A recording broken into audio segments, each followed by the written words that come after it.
بسم اللہ الحمدللہ والصلاة والسلام علی رسول اللہ نبینا محمد وعلی آلہ وصحبہ اجمعین۔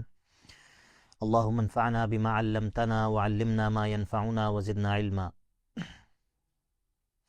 اللہ تعالیٰ کی توفیق سے ہم عقیدے کے موضوع پر ایک بڑی ہی قیمتی اور مختصر نظم پڑھنے جا رہے ہیں جس کا نام سلم الوصول ہے۔ سلم الوصول الی علم الاصول، سلم الوصول الی علم الاصول فی توحید اللہ واتباع الرسول۔ سلم کہتے ہیں سیڑھی کو، سیڑھی کو، سلم الوصول الی علم الاصول، یعنی کہ وہ سیڑھی جو کہ پہنچا دینے والی ہے الی علم الاصول، علم الاصول تک۔ اور الاصول سے یہاں پر اصول الدین مراد ہیں، یعنی کہ عقائد۔ کبھی علم الاصول بولا جاتا ہے اور اس سے مراد اصول الفقہ ہوتی ہے، کبھی اس سے مراد اصول حدیث بھی ہوتی ہے، لیکن یہاں پر علم الاصول سے مراد اصول الدین، جس کو عقائد کا علم کہتے ہیں، وہ مراد ہے، اور خاص طور پر فی توحید اللہ واتباع الرسول، خاص طور پر اللہ تعالیٰ کی توحید اور رسول اللہ صلی اللہ علیہ وسلم کی اطاعت اور اتباع، اس مسئلے میں۔ اور یہ منظومہ ہے، یعنی کہ یہ متن نظم کی شکل میں ہے، نظم کی شکل میں ہے۔ علماء رحمہم اللہ کا یہ طریقہ رہا ہے کہ وہ مختلف فنون میں، مختلف موضوعات میں جب کتابیں تالیف کرتے ہیں تو کبھی اس کو نثر کی صورت میں لکھتے ہیں اور کبھی نظم کی صورت میں اس کو تالیف کرتے ہیں، اور اس کے کئی مقاصد ہوتے ہیں، جن میں سے ایک بڑا مقصد یہ ہوتا ہے کہ نظم کو یاد کرنا آسان ہوتا ہے۔ اور یہ منظومہ جو ہم پڑھنے جا رہے ہیں، اس کے مؤلف ایک بڑی عجیب شخصیت اور ایک بہت بڑے عالم حافظ بن احمد الحکمی رحمہ اللہ تعالی ہے، الشیخ حافظ۔ یہ حافظ ان کا لقب نہیں ہے بلکہ یہ ان کا نام ہے، حافظ بن احمد الحکمی رحمہ اللہ تعالی۔ الشیخ حافظ بن احمد الحکمی رحمہ اللہ تعالی یہ اس نظم کے ناظم ہیں، یعنی کہ جو اس نظم کو لکھنے والے ہیں۔ یہ بات میں نے کیوں کہی کہ اس نظم کے جو مؤلف ہیں، جو ناظم ہیں، وہ ایک بڑی عجیب شخصیت ہیں۔ ایسا اسی لیے کہا کہ ان کی سیرت میں ہمارے لیے بہت سارے اسباق ہیں، بہت سارے اسباق ہیں، اور ان کی بہت عجیب و غریب زندگی ہے، اور جو اپنے پیچھے یہ علمی ورثہ چھوڑ کر گئے ہیں وہ انتہائی مفید اور انتہائی نافع ہے، جس میں سے ایک مثال یہ آپ کے سامنے اس نظم کی صورت میں موجود ہے۔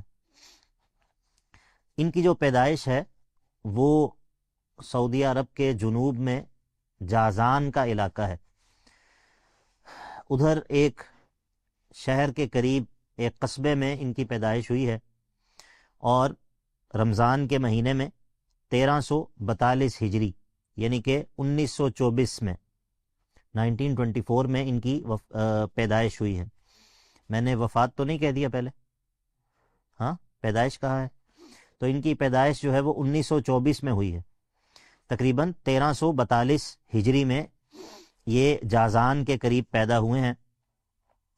اور یہ جس علاقے میں پیدا ہوئے ہیں، یہ جنوب کا سارا علاقہ، یہاں پر بہت زیادہ جہالت تھی اور علم یہاں پر بہت کم تھا، اور یہ ایک بڑے غریب خاندان سے تعلق رکھتے تھے، اور ان کے والد، ان کی بکریاں تھیں جن کو وہ چرایا کرتے تھے، اور یہ حافظ اور ان کے بھائی، یہ دونوں بھی جب تھوڑے سے بڑے ہوئے تو اپنے والد کے ساتھ انہوں نے بھی بکریاں چرانی شروع کر دی۔ ایک بہت معروف عالم شیخ عبداللہ القرعاوی رحمہ اللہ، وہ نجد سے، ریاض کے قریب کے علاقے سے، وہ جنوب کی طرف آئے اس نیت سے کہ وہاں پر علم کو پھیلائیں اور وہاں پر جو جہالت ہے اس کو دور کریں۔ جب وہ وہاں پر آئے تو وہ مختلف علاقوں میں جاتے اور مختلف علاقوں میں جا کر درس دروس کا سلسلہ ہوتا اور لوگوں کو ان کے دین کی تعلیم دیتے۔ تو ان دونوں بھائیوں نے جب یہ کچھ بڑے ہوئے اور 12-13 سال کے ہوئے، اس وقت تک یہ قرآن مجید حفظ کر چکے تھے، تو انہوں نے شیخ عبداللہ القرعاوی رحمہ اللہ کو دعوت دی کہ وہ ہمارے علاقے میں بھی آئیں اور آ کر جو ہے وہ لوگوں کو کچھ ان کے دین کی تعلیم دیں۔ وہ ان کے علاقے میں آئے اور انہوں نے لوگوں کو کچھ جو ہے وہ پڑھایا، لوگوں کو دروس دیے، اور انہوں نے یہ دیکھا کہ یہ جو بچہ ہے اس بچے کے اندر بڑی ذہانت ہے، تو انہوں نے ان کے والد سے یہ تقاضا کیا کہ آپ اس کو میرے ساتھ بھیج دیجئے اور میں اس کے بدلے کوئی بندہ آپ کو دے دیتا ہوں جو کہ آپ کی بکریاں چرائے۔ لیکن ان کے والدین نے انکار کر دیا۔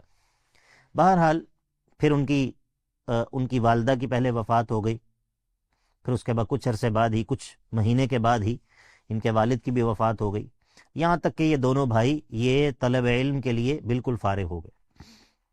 اور پھر انہوں نے اپنے استاد شیخ عبداللہ القرعاوی ان کے ساتھ جو ہے وہ ملازمت اختیار کر لی، یعنی کہ ان سے چمٹ گئے۔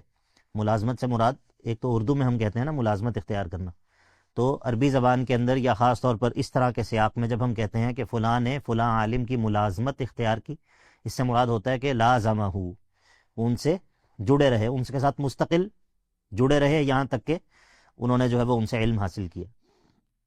اللہ تعالیٰ نے ان کو کچھ ہی عرصے میں ان کی ذکاوت اور ان کی محنت کی وجہ سے بھی، اور اللہ تعالیٰ کی کرم نوازی، اور اللہ تعالیٰ جس پر چاہے علم کو کھول دے، اللہ تعالیٰ نے علم کو ان کے لیے کھول دیا، اور یہ جو ہے وہ علم کے اندر بڑے اگلے درجے تک اور اگلے مرتبے تک پہنچ گئے۔ جب یہ 19 سال کے ہوئے، یہ سب کچھ کب ہو رہا ہے؟ ابھی یہ 19 سال کے نہیں ہوئے۔ جب یہ 19 سال کے ہوئے تو ان کے شیخ عبداللہ القرعاوی رحمہ اللہ نے ان سے کہا کہ اللہ تعالیٰ نے تمہیں شعر کہنے کا بہت اچھا سلیقہ دیا ہے اور تمہارے اشعار بڑے آسان ہوتے ہیں، شعر و شاعری کا بڑا ذوق تھا اور خود بھی اشعار کہتے تھے، تو تم عقیدے کے موضوع پر ایک منظومہ لکھو۔ تو انہوں نے یہ سلم الوصول جو ہے وہ لکھی، ٹھیک ہے، اور جب وہ 20 سال کے ہوئے تب وہ یہ سلم الوصول لکھ کر فارغ ہو چکے تھے۔ اور پھر یہ جو منظومہ ہے اس کو ان کی زندگی میں ہی اللہ تعالیٰ نے قبول عام دے دیا، ان کی زندگی میں ہی اللہ تعالیٰ نے اس منظومے کو، لوگوں نے جو ہے وہ، بلکہ بادشاہ کے نفقہ پر جو ہے وہ طبع بھی ہوا، یہ بھی، اور اس کے علاوہ ان کی باقی کتابیں بھی۔ پھر انہوں نے اپنے اسی منظومے پر شرح لکھی معارج القبول، یہ جو طلحہ بھائی کے سامنے پڑھی ہے، یہ جو معارج القبول ہے یہ شیخ حافظ حکمی رحمہ اللہ کی شرح ہے اسی منظومے پر جس کا نام سلم الوصول ہے، ٹھیک ہے، اور یہ بذات خود انتہائی قیمتی کتاب ہے معارج القبول۔ اس کے علاوہ انہوں نے سیرت کے موضوع پر، مصطلح الحدیث میں، فقہ میں، اصول الفقہ میں، وراثت کے علم میں، اور اسی طرح الوصایا والآداب، آداب کے موضوع پر، مختلف موضوعات پر لکھا ہے، اور بہت ساری جو ان کی کتابیں ہیں وہ نظم کی شکل میں ہی ہیں۔ اس کے بعد 1958 میں، یعنی کہ 1377 ہجری میں یہ حج کرنے کے لیے گئے، اور حج کے فوراً بعد یہ مکہ میں ہی بیمار ہوئے اور کچھ ہی دنوں کے بعد ان کی وفات ہو گئی، اور اس وقت ان کی عمر کتنی تھی؟ 35 سال، رحمہ اللہ، ٹھیک ہے، اور 35 سال کی عمر میں انہوں نے اپنے پیچھے بہت ہی قیمتی علمی ورثہ اور بہت ہی قیمتی علمی ذخیرہ چھوڑا ہے، جس میں سے ایک یہ کتاب بھی ہے کہ جو کہ ہم پڑھنے جا رہے ہیں، ٹھیک ہے۔ تو اس میں ہمارے لیے کیا سبق ہے؟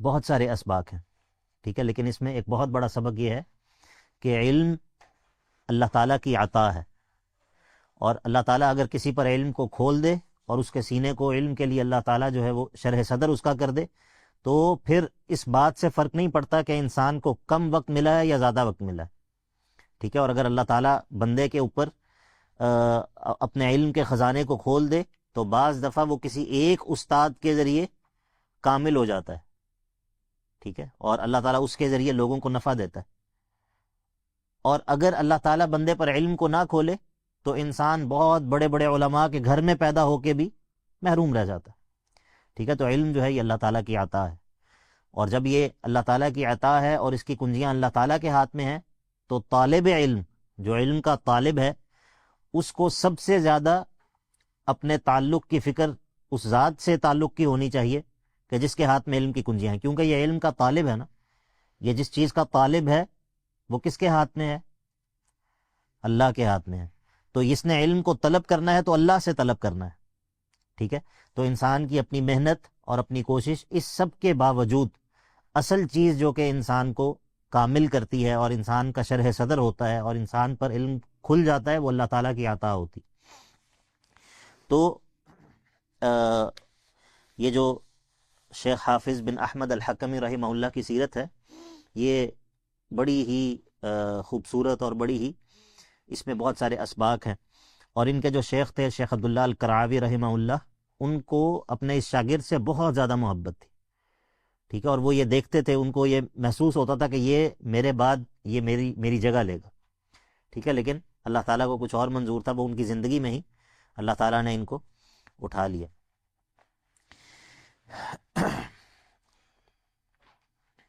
بسم اللہ الرحمن الرحیم۔ پہلے میں شعر پڑھوں گا، آپ میرے پیچھے شعر پڑھیں گے، پھر اس کے بعد انشاءاللہ ہم اس شعر کو، اس کا ترجمہ کریں گے اور سمجھنے کی کوشش کریں گے کہ اس میں کیا ہے۔ آج انشاءاللہ ہم یہ مقدمہ پڑھیں گے جو پہلے صفحے پر ہمیں نظر آ رہا ہے، پھر اس کے بعد انشاءاللہ اگلی مجالس میں ہم آگے بڑھیں گے اللہ تعالیٰ کی توفیق سے۔ یہ مقدمہ ہے، اس میں انہوں نے اللہ تعالیٰ کی حمد و ثنا بیان کی ہے، اللہ تعالیٰ سے مدد طلب کی ہے، اور اس بات کا ذکر کیا ہے کہ اس منظومے کی وجہ تالیف اور اس کا سبب تالیف کیا ہے، اس کو میں نے کیوں لکھا ہے، ان سب باتوں کا اس مقدمے کے اندر ذکر ہوگا۔ چلیے، ابدأ بسم اللہ مستعینا راضٍ بہ مدبرا معینا۔ ہاں پڑھیں، ابدأ بسم اللہ مستعینا راضٍ بہ مدبرا معینا۔ ابدأ بسم اللہ مستعینا، میں آغاز کرتا ہوں بسم اللہ، اللہ تعالیٰ کے نام سے، اللہ تعالیٰ کے نام کی استعانت کے ذریعے، اللہ تعالیٰ کے نام کے ذریعے مدد طلب کرتے ہوئے اللہ تعالیٰ سے میں اپنے تمام کاموں میں آغاز کرتا ہوں۔ ابدأ، میں آغاز کرتا ہوں بسم اللہ مستعینا، یعنی کہ ابدأ مستعینا بسم اللہ، میں آغاز کرتا ہوں اللہ تعالیٰ کے نام کے ذریعے، اللہ تعالیٰ ہی سے مدد طلب کرتے ہوئے، اس کے ناموں کے ذریعے، جیسا کہ اللہ تعالیٰ نے اس بات کا حکم دیا ہے وَلِلَّهِ الْأَسْمَاءُ الْحُسْنَى فَادْعُوهُ بِهَا، اللہ تعالیٰ کے خوبصورت نام ہیں تو اللہ کو ان ناموں کے ذریعے پکارو۔ کیا مطلب؟ اللہ کو ان ناموں کے ذریعے پکارو، کیا مطلب؟ کیسے؟ یعنی کہ ان ناموں کو وسیلہ بنا کر اللہ تعالیٰ کو پکارو۔ جب ہم کہتے ہیں اے اللہ تو الرحمن ہے، مجھ پر رحم کر، یہ ہے فَادْعُوهُ بِهَا، ہم نے کس کو پکارا ہے؟ اللہ کو۔ کس کے ذریعے پکارا ہے؟ کس کا واسطہ دے کر پکارا ہے؟ اس کے نام الرحمن کا، ٹھیک ہے؟ اس کا یہ مطلب ہوتا ہے وَلِلَّهِ الْأَسْمَاءُ الْحُسْنَى فَادْعُوهُ بِهَا، اللہ کو پکارو ان ناموں کے ذریعے، ناموں کے ذریعے یعنی کہ ان ناموں کا واسطہ دے کر، ٹھیک ہے؟ تو اسی لیے انسان جب اللہ تعالیٰ سے مدد طلب کرے تو اللہ تعالیٰ کو اس کے ناموں کا واسطہ دے کر، یعنی کہ یہ کہے مثال کے طور پر اے رحمان مجھ پر رحم کر، ٹھیک ہے؟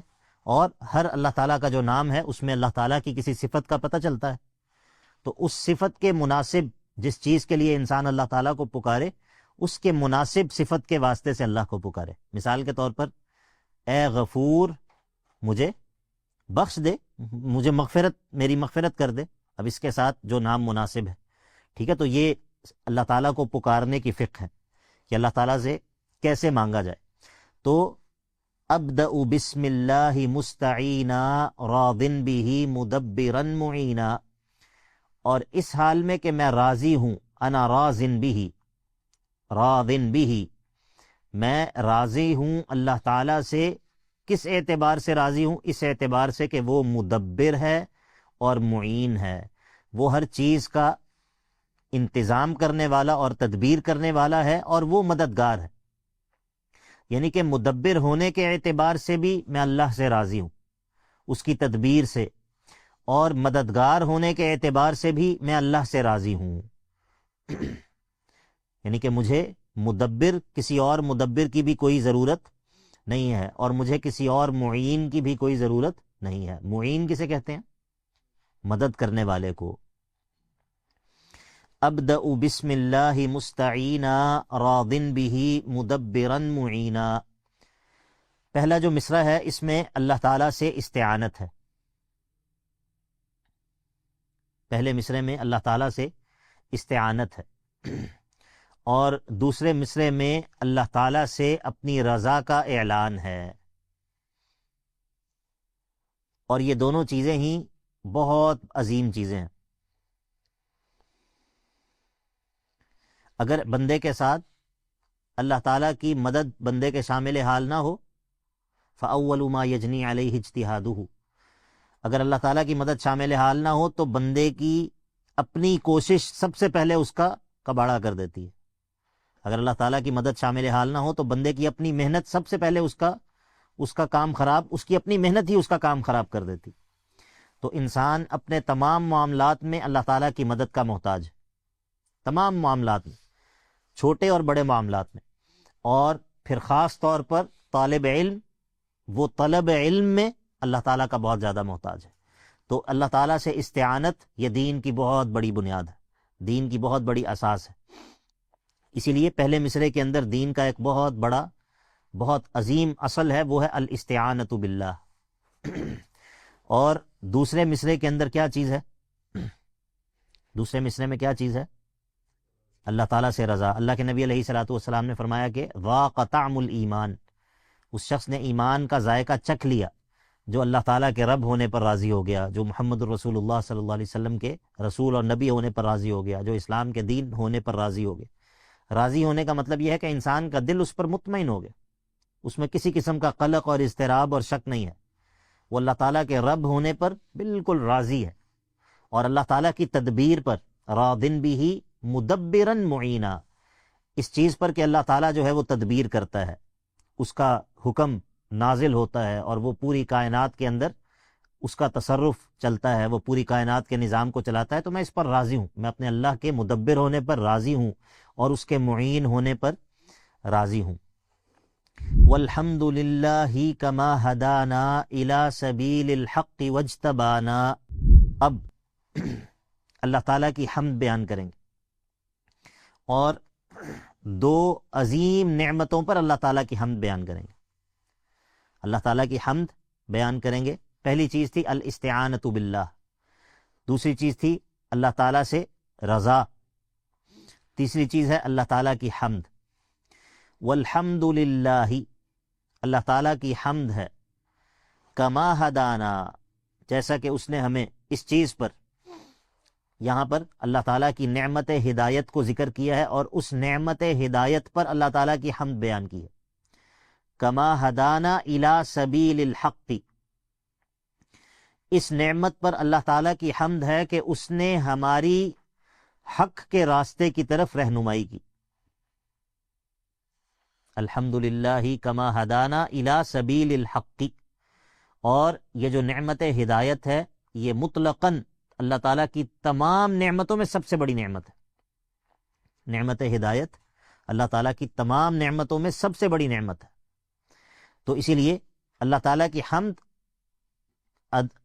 کی حمد کی سب سے بڑی نعمت پر والحمد للہ کما ہدانا الی سبیل الحق، اور دوسری نعمت کیا ذکر کی؟ وجتبانا، اور اس نے ہمیں چن لیا علم کے لیے، اس نے ہمیں چن لیا، وجتبانا، اور اس نے ہمیں چن لیا علم کے لیے، علم کی نشر و اشاعت کے لیے، علم کو پڑھنے کے لیے، علم کو پڑھانے کے لیے، یہ دوسری سب سے بڑی نعمت ہے۔ ابدأ بسم اللہ مستعینا راضٍ بہ مدبرا معینا، والحمد للہ کما ہدانا الی سبیل الحق واجتبانا، احمدہ سبحانہ واشکرہ ومن مساوی عمل استغفرہ، احمدہ سبحانہ، اور میں اللہ سبحانہ و تعالیٰ کی میں حمد بیان کرتا ہوں، اللہ کی دوبارہ سے حمد، یعنی کہ حمدن متجددن، دوبارہ سے اور بار بار حمد بیان کرتا ہوں، کیونکہ یہاں پر پہلے تھا الحمدللہ، یہاں پر ہے احمدہ، اور فعل کے اندر جو ہے وہ تجدد کا معنی پایا جاتا ہے، اسم کے اندر دوام کا معنی ہوتا ہے جملہ اسمیہ میں، لیکن فعل کے اندر کسی چیز کے بار بار نئے سرے سے ہونے کا معنی ہوتا ہے۔ تو یہاں پر کہا، اوپر کہا تھا الحمدللہ، یہاں پر کہا احمدہ، تو میں بار بار اس کی حمد بیان کرتا ہوں، سبحانہ، اس کی کہ جو پاک ہے، سبحانہ اسبح سبحانہ، اس ذات کی کہ جو ہر قسم کے عیب اور نقص سے پاک ہے، وہ اشکرہ، اور میں اس کا شکر بھی ادا کرتا ہوں، میں اس کی حمد بیان کرتا ہوں اور اسی کا شکر ادا کرتا ہوں، اور من مساوی عملی استغفرہ، اور اپنے اعمال کی برائیوں سے میں اس سے مغفرت بھی طلب کرتا ہوں۔ اب چوتھی چیز کیا ہے؟ پہلی چیز تھی اللہ تعالیٰ سے استعانت، دوسری چیز تھی اللہ تعالیٰ سے راضی ہو جانا، تیسری چیز تھی اللہ تعالیٰ کا حمد اور اس کا شکر، اللہ تعالیٰ کی حمد اور اس کا شکر، اور چوتھی چیز کیا ہے؟ استغفار، لا الہ الا اللہ۔ یہ تین چیزیں یہ دنیا اور آخرت میں انسان کی نیک بختی کا عنوان ہے، دنیا اور آخرت میں انسان کی نیک بختی ان تین چیزوں کے ساتھ جڑی ہوئی ہے۔ نمبر ایک، جب اللہ تعالیٰ بندے پر نعمت کرے تو بندہ اللہ کی حمد کرنے والا اور اس کا شکر ادا کرنے والا ہو، اور دوسری چیز یہ ہے کہ انسان پر اگر کوئی مصیبت آئے تو وہ صبر کرنے والا اور اللہ پر راضی رہنے والا ہو، اور تیسری صورت یہ ہے کہ انسان جب کوئی گناہ اس سے ہو جائے تو وہ اس گناہ پر استغفار کرنے والا ہو۔ کون کون سی چیزیں ہیں؟ ہاں، انسان کی حالت جو ہے وہ یا تو وہ نعمت میں ہوگا، یا وہ مصیبت میں ہوگا، اور یا وہ گناہ کرے گا۔ جب اللہ تعالیٰ کی نعمت میں ہو تو اللہ کی حمد اور اس کا شکر ادا کرنے والا ہو، اور جب وہ مصیبت میں ہو تو وہ صبر اور رضا ظاہر کرنے والا ہو، یعنی کہ اللہ تعالیٰ کے شکوے کرنے والا نہ ہو، اللہ تعالیٰ پر راضی رہے، اور جب اس سے گناہ ہو جائے تو وہ اپنے گناہ پر استغفار کرنے والا ہو۔ اور ان تینوں چیزوں کے لیے انسان کو اللہ کی مدد کی ضرورت ہے۔ وَأَسْتَعِينُهُ، اور میں اللہ سے استعانت کرتا ہوں، مدد طلب کرتا ہوں، عَلَى نَيْلِ الرِّضَى، اللہ تعالیٰ کی رضا کو حاصل کرنے پر، یعنی کہ ان کاموں پر کہ جن کے ذریعے اللہ تعالیٰ کی رضا حاصل ہوتی ہے۔ استعینہ علی الامور التي ینال بها رضا اللہ سبحانہ وتعالی، میں ان کاموں پر اللہ تعالیٰ کی مدد طلب کرتا ہوں کہ جن کے ذریعے اللہ تعالیٰ کی رضا حاصل ہوتی ہے۔ وَأَسْتَمِدُّ لُطْفَهُ فِيمَا قَضَى، اور میں ان تمام چیزوں میں اللہ تعالیٰ کے لطف اور اس کی آسانی اور نرمی کی اللہ سے مدد مانگتا ہوں کہ جو اس نے مقدر کی ہے، جو اس نے میرے حق میں مقدر کی ہے۔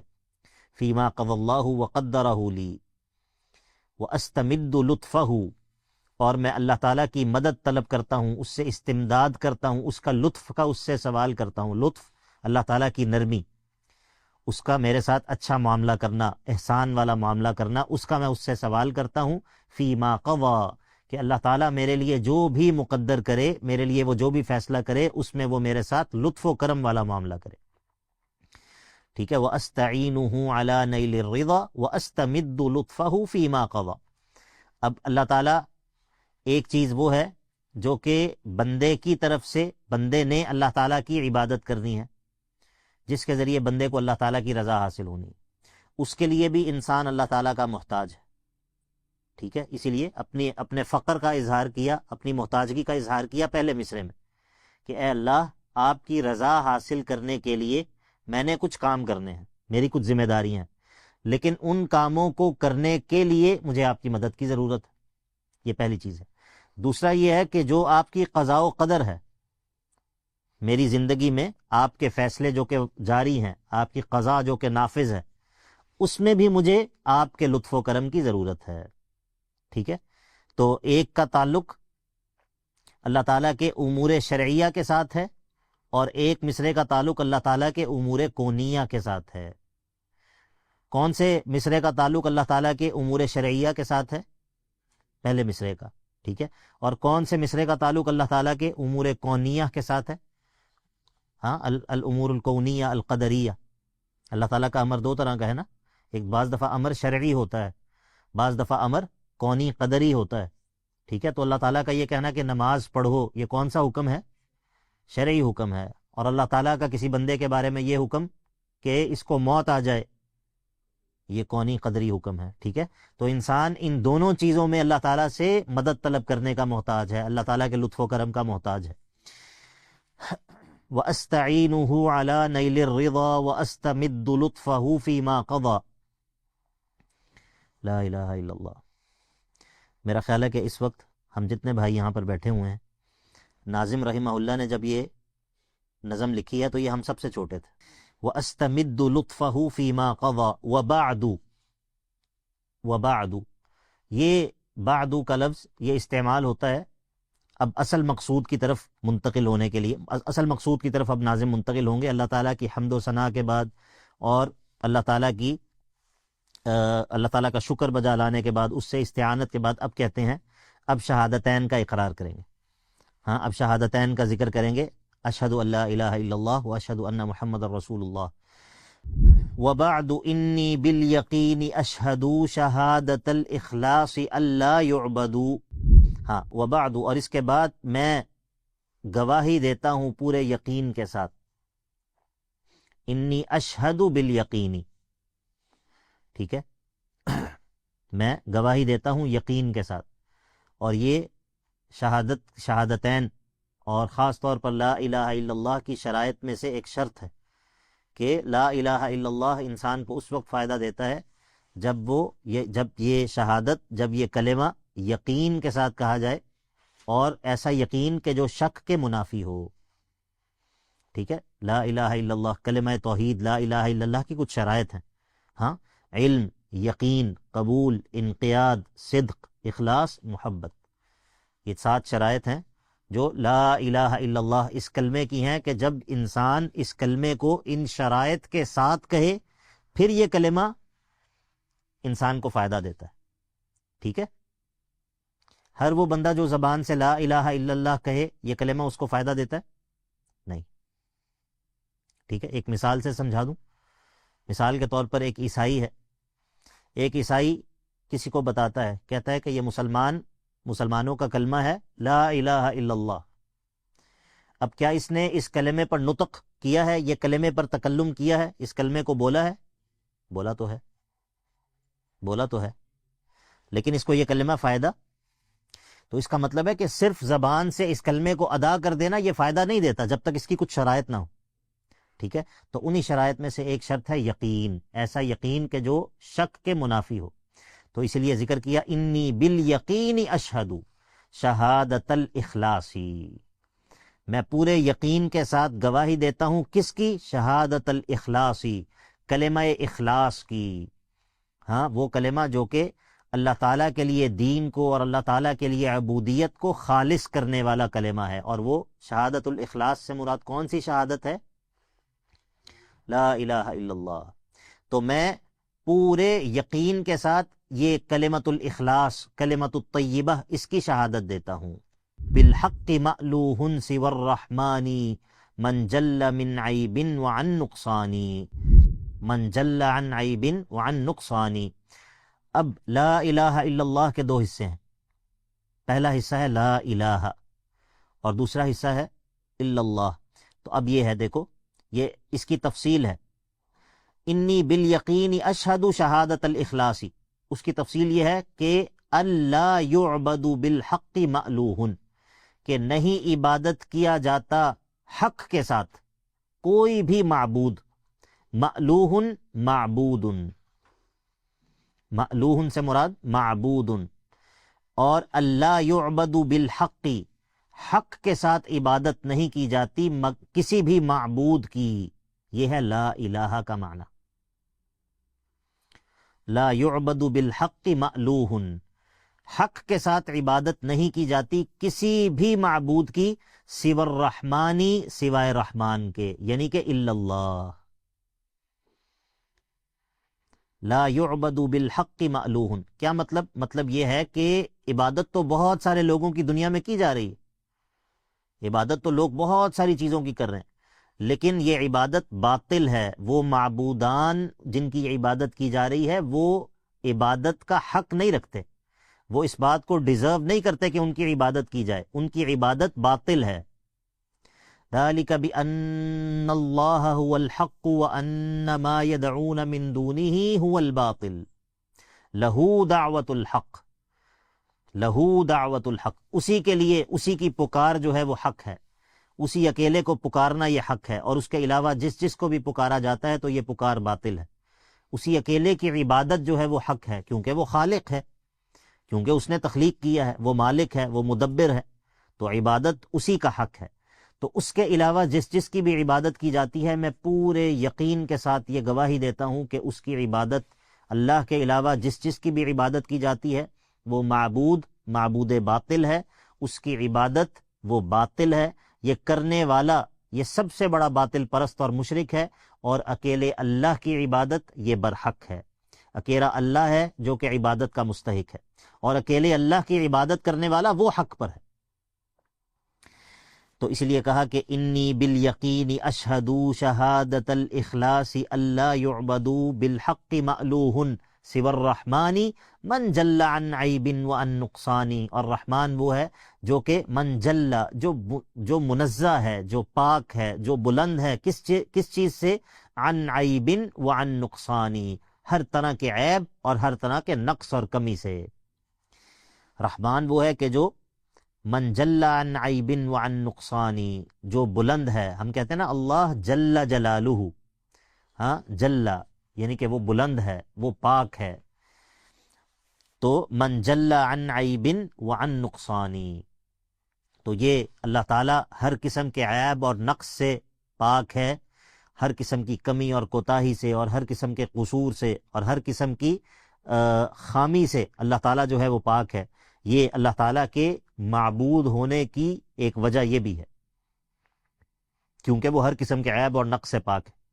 جس طرح اس میں تمام وہ صفات پائی جاتی ہیں، کمال والی صفات جو کسی معبود میں ہونی چاہیے، اسی طرح وہ ہر قسم کے عیب اور نقص سے پاک ہے۔ تو جب یہ دونوں چیزیں ملتی ہیں تو اللہ تعالیٰ کی الوہیت ثابت ہو جاتی ہے۔ ہاں، اسی لیے ہم کہتے ہیں سبحان اللہ والحمد للہ لا الہ الا اللہ واللہ اکبر۔ ٹھیک ہے، تو سبحان اللہ کہہ کے آپ نے کس چیز کا اعلان کیا؟ ہر قسم کے عیوب سے، ہر قسم کے نقائص سے، ہر قسم کی کمی اور کوتاہی سے وہ پاک ہے۔ پھر آپ نے کہا الحمدللہ، آپ نے کہا کہ ساری کمال والی صفات وہ اللہ کے ساتھ خاص ہے۔ تو جب ساری کمال والی صفات جو کسی معبود میں ہونی چاہیے وہ اللہ کے اندر ہیں، اور ہر قسم کے عیب اور نقص سے وہ پاک ہے، تو پھر لا الہ الا اللہ، پھر معبود بھی اس کے علاوہ کوئی نہیں۔ تو اسی لیے یہاں پر ذکر کیا من جل عن عیب وعن نقصان۔ اب شہادتین کا دوسرا حصہ، شہادتین کا دوسرا رکن، وَأَنَّ خَيْرَ خَلْقِهِ مُحَمَّدًا مَنْ جَاءَنَا بِالْبَيِّنَاتِ وَالْهُدَى۔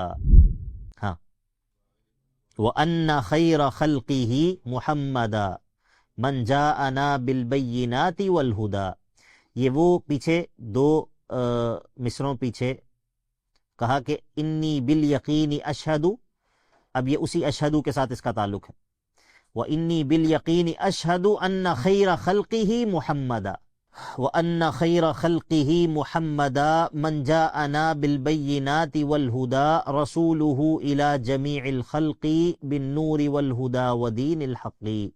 اور میں اس بات کی بھی گواہی دیتا ہوں کہ وَأَنَّ خَيْرَ خَلْقِهِ مُحَمَّدًا، کہ اللہ تعالیٰ کی مخلوق میں سے سب سے بہترین محمد الرسول اللہ صلی اللہ علیہ وسلم، جو کہ من جاءنا بالبینات والہدی، جو ہمارے پاس اللہ تعالیٰ کی جانب سے بینات، دلائل، واضح روشن آیات اور نشانیاں لے کر آئے ہیں اور ہدایت لے کر آئے ہیں، رسولہ، یہ اللہ کے رسول ہیں، یعنی وَأَنَّ مُحَمَّدًا رَسُولُهُ، اس طرح ہے وَأَنَّ خَيْرَ خَلْقِهِ مُحَمَّدًا مَنْ جَاءَنَا بِالْبَيِّنَاتِ وَالْهُدَى رَسُولُهُ إِلَى جَمِيعِ الْخَلْقِ۔ میں اس بات کی بھی گواہی دیتا ہوں کہ اللہ کی مخلوق میں سے سب سے بہترین جو کہ محمد ہیں، جو کہ ہمارے پاس بینات اور ہدا لے کر آئے ہیں، وہ اللہ کے رسول ہیں۔ کن کی طرف؟ الی جمیع الخلقی۔ بات سمجھ آ گئی؟ وَأَنَّ خَيْرَ خَلْقِهِ مُحَمَّدًا مَنْ جَاءَنَا بِالْبَيِّنَاتِ وَالْهُدَى رَسُولُهُ إِلَى جَمِيعِ الْخَلْقِ بِالنُّورِ وَالْهُدَى وَدِينِ الْحَقِّ، اور یہ تمام مخلوق کی طرف اللہ کے رسول اور اس کا پیغام لے کر آئے ہیں۔ اور کیا چیز لے کر اللہ کی جانب سے آئے ہیں؟ نور اور ہدایت اور دین حق لے کر آئے ہیں۔ وَكَذَلِكَ أَوْحَيْنَا إِلَيْكَ رُوحًا مِّنْ أَمْرِنَا مَا كُنْتَ تَدْرِي مَا الْكِتَابُ وَلَا الْإِيمَانُ وَلَكِنْ جَعَلْنَاهُ نُورًا نَهْدِي بِهِ مَن نَّشَاءُ مِنْ عِبَادِنَا۔ تو یہ اللہ کے نبی علیہ الصلوۃ والسلام جو دین لے کر آئے ہیں یہ نور ہے، اس کے ذریعے انسان اندھیروں سے نکلتا ہے، ہاں، گمراہی کے اندھیرے سے، جہالت کے اندھیرے سے، اللہ تعالیٰ کو نہ جاننے کے اندھیرے سے، شک کے اندھیرے سے، ان تمام اندھیروں سے نکال کر یقین کی روشنی میں اور ایمان کی روشنی میں اور معرفت کی روشنی میں میں کون ہوں، میں کہاں سے آیا ہوں، مجھے کس نے پیدا کیا ہے، مجھے کیوں پیدا کیا ہے، میں نے یہاں پر کیا کرنا ہے، آگے میں نے کہاں جانا ہے، ادھر کامیاب ہونے کا کیا طریقہ ہے، ادھر ناکام ہونے کا کیا طریقہ ہے۔ اگر اللہ کے نبی علیہ الصلوۃ والسلام ہمیں یہ باتیں نہ بتاتے تو پوری کائنات کے عقلاء مل کر اور پوری کائنات کے سمجھدار لوگ اور انٹلیکچوئل لوگ مل کر ان میں سے کسی ایک حقیقت کو بھی خود سے نہیں پا سکتے تھے۔ کیسے پاتے؟ کیسے پتہ چلتا ہے کہ اللہ تعالیٰ کس چیز سے راضی ہوگا؟ ایک رکعت وہ کہ جس کو اللہ تعالیٰ قبول کر لے، اس کو جاننے کا ہمارے پاس اس کے علاوہ اور کیا ذریعہ تھا؟ ٹھیک ہے، تو وَأَنَّ خَيْرَ خَلْقِهِ مُحَمَّدًا مَنْ جَاءَنَا بِالْبَيِّنَاتِ وَالْهُدَى رَسُولُهُ إِلَى جَمِيعِ الْخَلْقِ بِالنُّورِ وَالْهُدَى وَدِينِ الْحَقِّ هُوَ الَّذِي أَرْسَلَ رَسُولَهُ بِالْهُدَى وَدِينِ الْحَقِّ۔ ٹھیک ہے، تو ہدایت سے مراد ہے العلم النافع، اور دین الحق سے مراد ہے العمل الصالح۔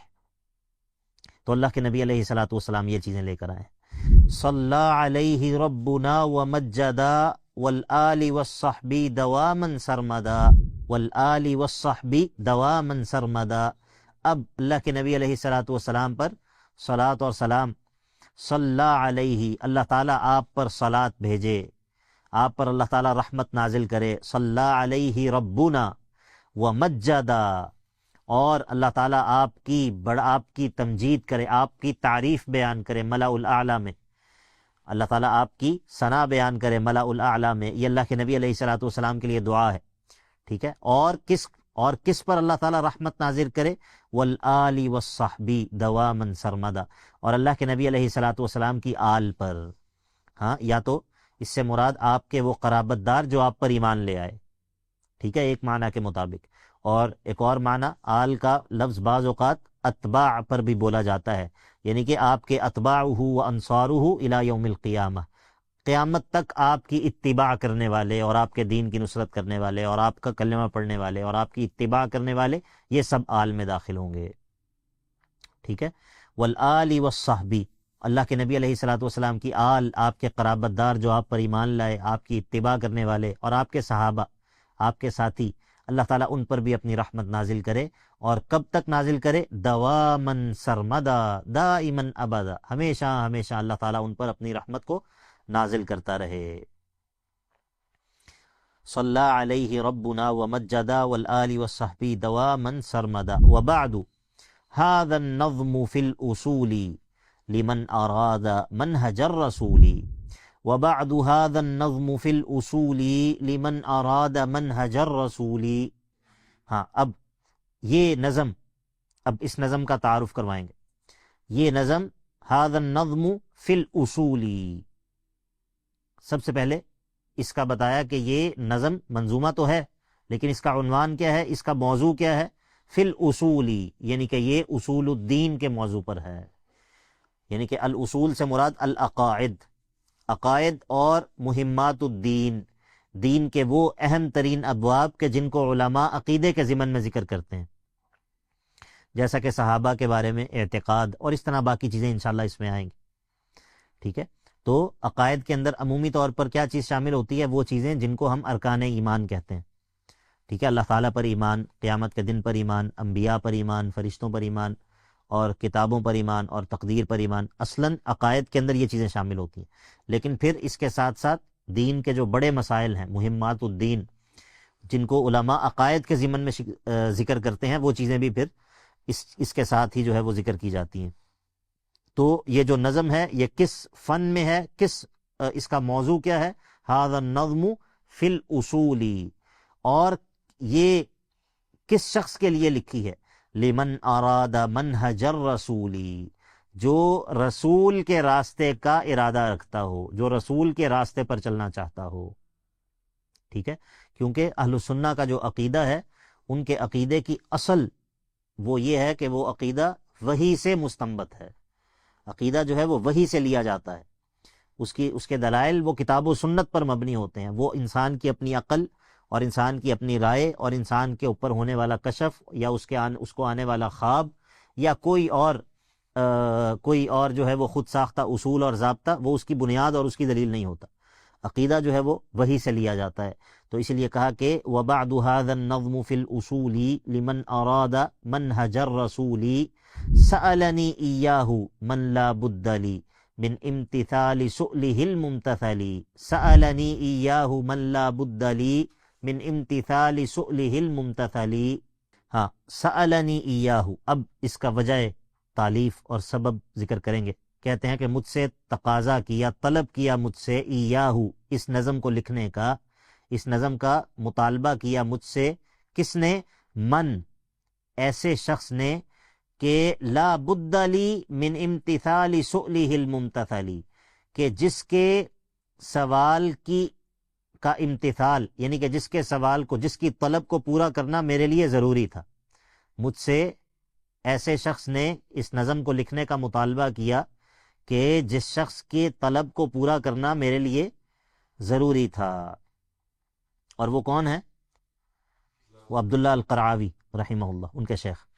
تو سألنی ایاہ، مجھ سے مطالبہ کیا اس نظم کو لکھنے کا، من، ایسے شخص نے کہ لا بد لی، ضروری تھا میرے لیے، من امتثال سؤلہ الممتثل، ان کے مطالبے کو جس کی پیروی کی جاتی ہے. سؤلہ الممتثل، سؤل سے مراد سوال، ان کا مطالبہ، الممتثل، جس کو پورا کیا جاتا ہے. تو میرے لیے ان کے اس مطالبے کو پورا کرنا ضروری تھا. انہوں نے میرے سے چونکہ اس کا مطالبہ کیا اور میرے لیے ان کے اس مطالبے کو پورا کرنا ضروری تھا، تو فقلت، تو پس میں کہتا ہوں. اب یہ اپنے یعنی کہ نظم کا آغاز. فقلت، تو بس میں کہتا ہوں، مع عجزی و مع اشفاقی، اپنے عاجز ہونے اور اپنے خوف زدہ ہونے کے باوجود.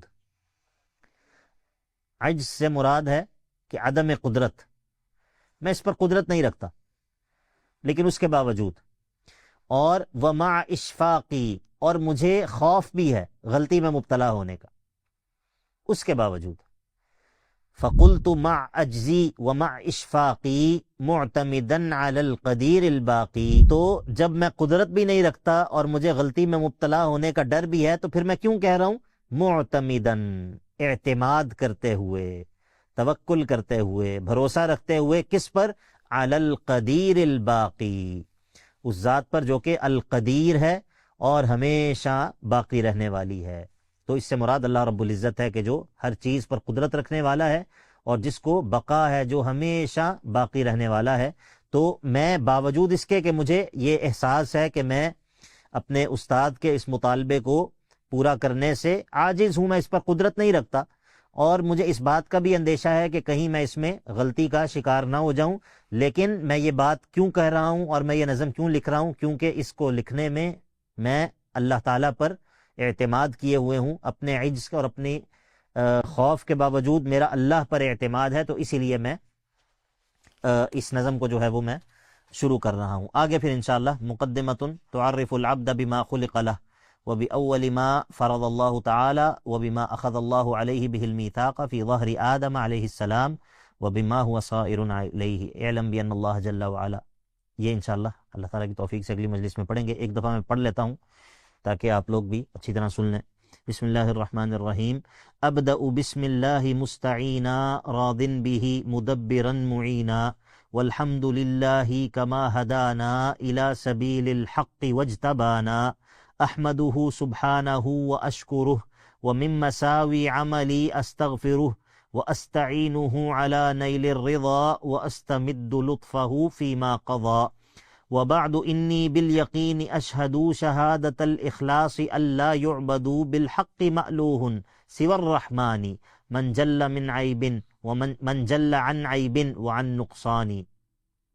وأن خير خلقه محمدا من جاءنا بالبينات والهدى رسوله إلى جميع الخلق بالنور والهدى ودين الحق. صلى عليه ربنا ومجدا والآل والصحب دواما سرمدا. وبعد هذا النظم في الأصول لمن أراد منهج الرسول سألني إياه من لا بد لي من امتثال سؤله الممتثل فقلت مع عجزي ومع إشفاقي معتمدا على القدير الباقي. وصلی اللہ تعالی علی نبینا محمد وعلی آلہ وصحبہ اجمعین. سبحانک اللہم ربنا وبحمدک نشہد ان لا الہ الا انت نستغفرک ونتوب الیک.